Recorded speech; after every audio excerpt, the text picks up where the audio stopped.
The world in Bioshock is so beautiful, it makes you want to live there. Our prophet fills our lungs with water, so they may better love the air. Okay, that's kind of creepy, but oh, look, hummingbirds! They even have hummingbirds. Fast against all Yeah, invaders. that's beautiful. Father Washington, hear my prayer. Wait, Father who? A freaking carnival! Those dirty Vox are at it. Yes! It's the Columbia Raffle and Fair! Whoa, a clown! Oh, what's over there? I don't know. The clown is juggling. Oh my god, it's the strongman contest. Yeah! I win! Oh, this is so awesome! And now, the 1912 raffle has officially begun! Bring me the bowl! Is that not the prettiest young white girl in all of Columbia? Wait, what? Is that not the prettiest young white girl in all of Columbia? Did he just say... It was me! It was all me! Please! Please! Please, what are you doing? What? Come on! Are you gonna throw it? Or are you taking your coffee black these days? That's racist! That's racist! Yeah, that's when Columbia takes a turn for the dark side, okay? You are Booker DeWitt, hired to rescue a girl, Elizabeth, who has the powers to make tears in reality from a tower in this city that's basically technologically advanced. It seceded from the Union and floated away some time ago. Now, the people of Columbia worship and pray to America's founding fathers, Jefferson, Franklin, and George Washington.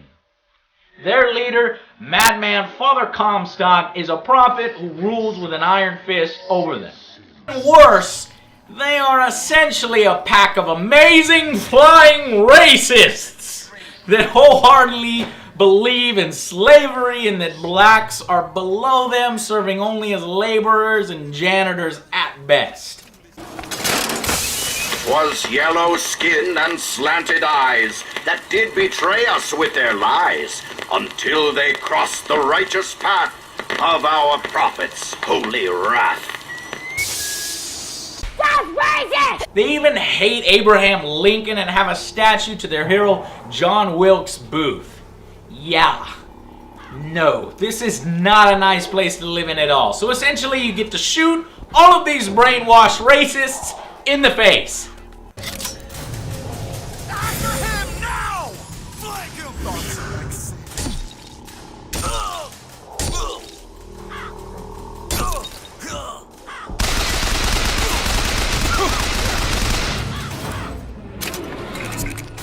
Along with a resistance group called Vox Populi, made up of the lower class, blacks, and Irish people.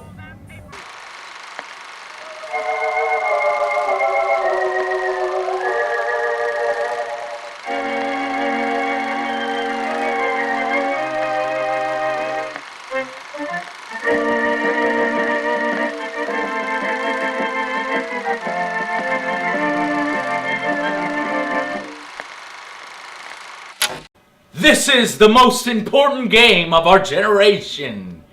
Yeah, not quite. There's no doubt, though, that Bioshock is a fantastic game. In my opinion, it is a must-own.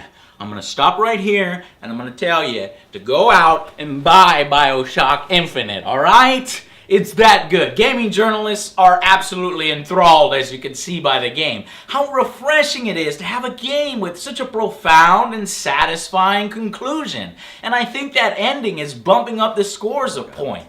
It has you think about the whole game. So it's getting 9s and 10s aplenty. And if anyone dare give this game an 8, they are blasted in the comments section for being idiots! Well, if you want non-stop praise, you have a ton of other reviews to read through. However, here, there are a few things that hold it back from earning a 10 out of 10, a legendary status. Sometimes it's gameplay over story. Other times it's story over gameplay. And that's the case with Bioshock. In the end, it's story and characters earn those high marks. Come on, let me through. Heads. Or tails. Heads. Told you. I never find that as satisfying as I'd imagined. Chin up. There's always next time. I suppose there is. The gameplay is solid, but it has some flaws that hold it back from being legendary. There's an annoying main character boss that's recycled 3 times. There's a poor sense of progression, as you'll mostly be doing the same things with the same habits in actual combat. You have your gun in one hand and your spell power in your other. Plasmids and Eve are now Vigors and Salts, but work exactly the same way as in Bioshock with a mana bar. Well, you only live once.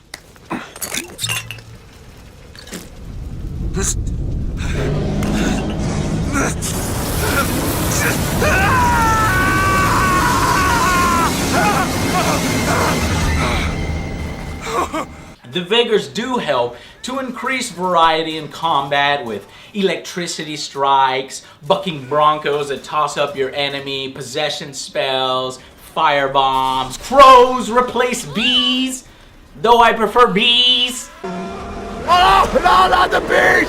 Not the bees! Ah! Oh, my eyes! My eyes! Ah! Ah! This, along with a good variety of weapons in the game, give combat what it needs to stay engaging as you'll battle soldiers, officers, raven creatures, and badass mechanized patriots that resemble George Washington. Too rare is the man who takes a stand for God and sweetest fatherland. But here's the place where we revere the heroes of our city dear. Oh, and the new Big Daddies are handymen. These huge monstrosities are old aging people who've been entombed in metal to prolong their lives, and they are extremely aggressive and difficult opponents. Every single battle with them is tense, as they mostly just charge your position and do an area of effect attack that pretty much breaks your shield immediately, even when it's boosted.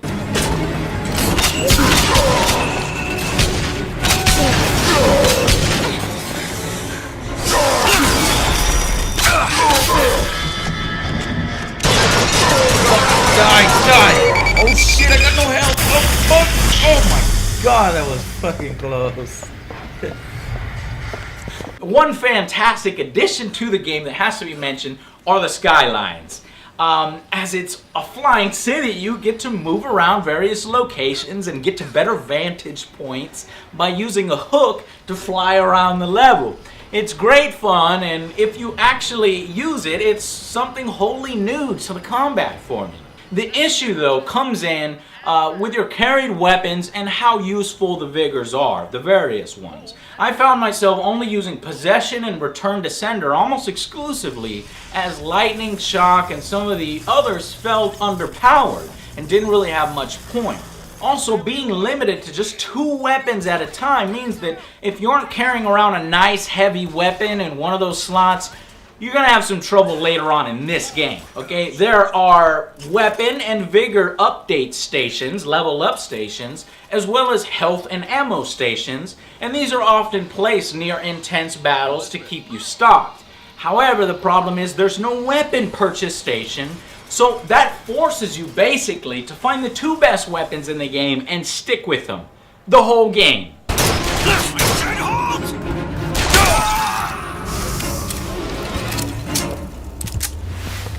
You smell like burning!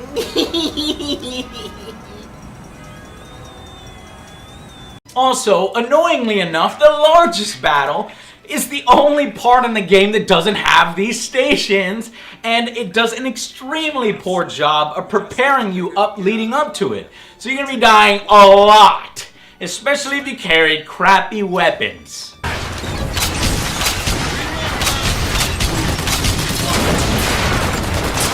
Sorry, that's all I've got.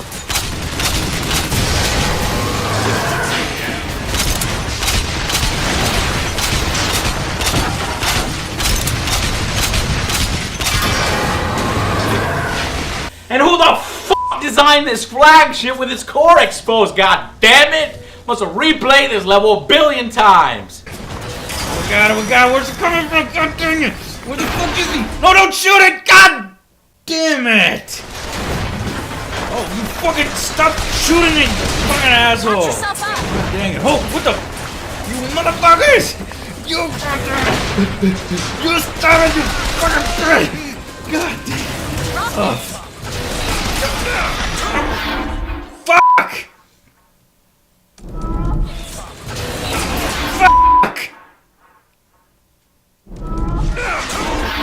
Fuck! But I refuse to lower the difficulty level. And I played on hard from the outset. And that's what I recommend you guys play on, because the default difficulty level is a little bit too easy. Playing on hard forces you to use a variety of vigors and the different weapons rather than, you know, developing bad habits. Even if some of those variety of weapons just repeat in color scheme and overall function. It also should be mentioned with a Konami code, you can get a harder difficulty level called 1999, which is awesome. It serves as a Game Plus mode. But I think the real heart of the game is Elizabeth.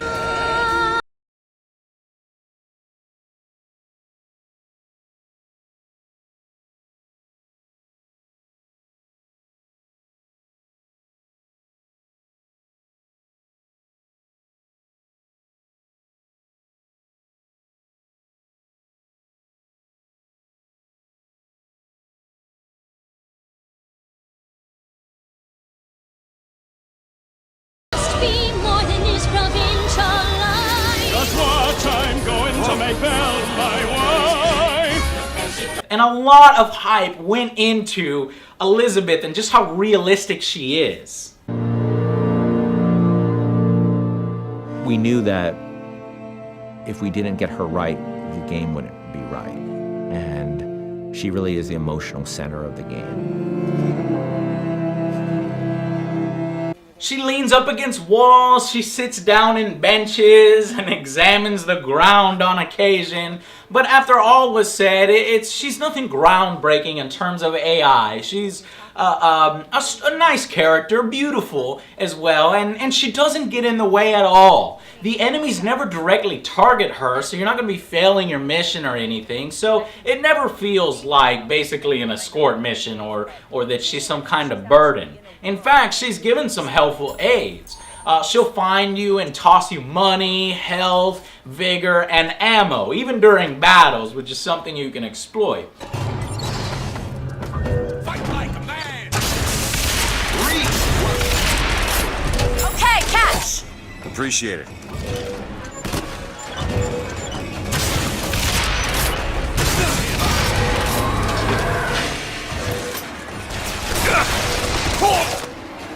Furthermore, even if you die, you're going to be revived immediately by her with a little bit less money, and you'll have some more ammo, you'll have some more vigor, so it's a little bit easy in that sense. Another thing that she can do is she can place defensive or offensive structures on the battlefield, like hooks to have you outmaneuver your enemies, or turrets to help you shoot them down quicker. So she's pretty helpful in that sense, and overall was fun.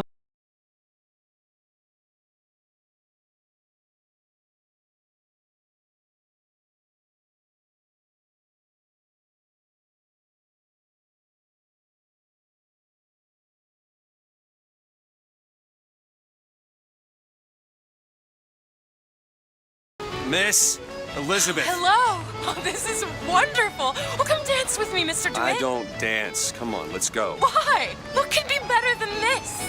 As I said before, guys, the world and aesthetics in this game are absolutely beautiful. I love the American theme. The flying city appeals to me so much more than underwater.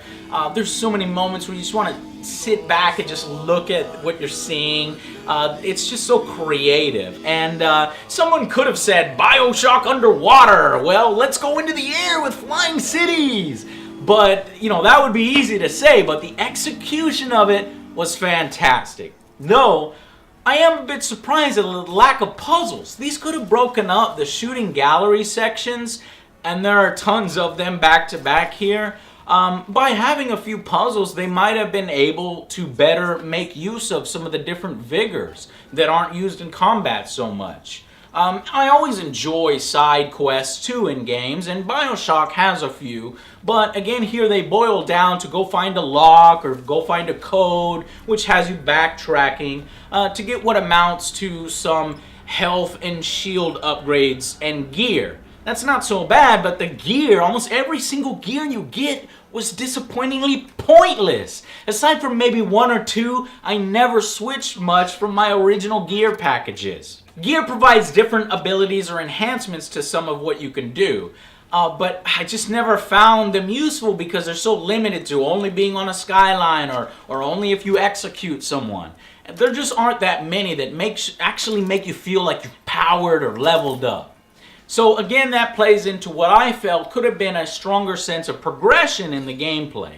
But ultimately though, it's the story's ending that gives this game its impact. You know, you get through the confusing middle bit and by the end, it's made clear. And it's satisfying, thought-provoking, one that doesn't dare sequel bait, and it gives a full, complete take on this wonderful story of redemption that's even deeper than that. One final thing, though, that should be mentioned is that this isn't a game about choices. There are no meaningful ones in the game at all. It doesn't matter what you pick, the bird or the cage. That doesn't even do anything. It ends with the same ending, okay? No alternate endings, no different possibilities, which in the end I thought was a shame since it was such a high concept built specifically for alternate endings and different outcomes. And while that would have been nice and it would have raised Bioshock Infinite to a new level, ultimately it doesn't need it, as the story here in its current form is better and more interesting than a lot of movies released today and a lot of other games.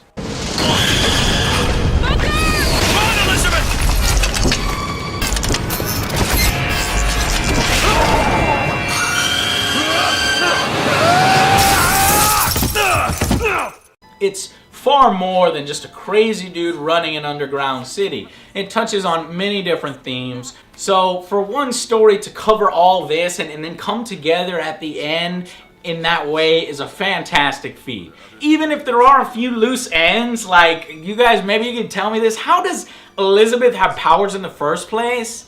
Or why is Comstock a racist after we learn about his origins? I don't know, but it does enough to create this rich world to explore and one that you really enjoy learning more about. Collecting all the voxophone recordings, of which there are about 80. I've only really found like 47. So it's a great game. That brings me to my final verdict, and this was a hard one. Filtering out all the hype and praise, and the actual game, I probably could have given it an 8 out of 10 on mechanics and gameplay alone, but I felt it deserves a full and strong 9 out of 10 by the end. It is beautiful, compelling, it's got real replay value, it makes you think about its ending, and it sticks in your mind for a few days afterwards, and that's the hallmark of a great game and why it earns my badass seal of approval. Now there's no tacked on multiplayer, but there is some single player DLC planned, and depending on what it is, this might just be the first season pass I buy, as I would love to re-explore this world and see more. So hopefully they have something worthwhile cooking up, as the concept in this game, the possibilities and potential for it are infinite. I'll see you guys on the next Angry Joe Show. God only knows what I'd be without you. Do do do do do do do do do do do do bum bum bum bum bum bum bum bum bum bum.